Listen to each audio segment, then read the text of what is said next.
Jesus loves you. Jesus liebt Sie. Gesù ti ama. Jesus te ama. Jesus te ama. Jesus t'aime. Jesus te ama.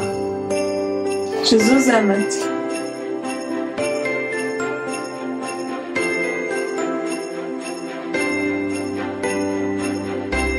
Mas esvaziou-se a si mesmo, tomando a forma de ser, tornando-se semelhante aos homens.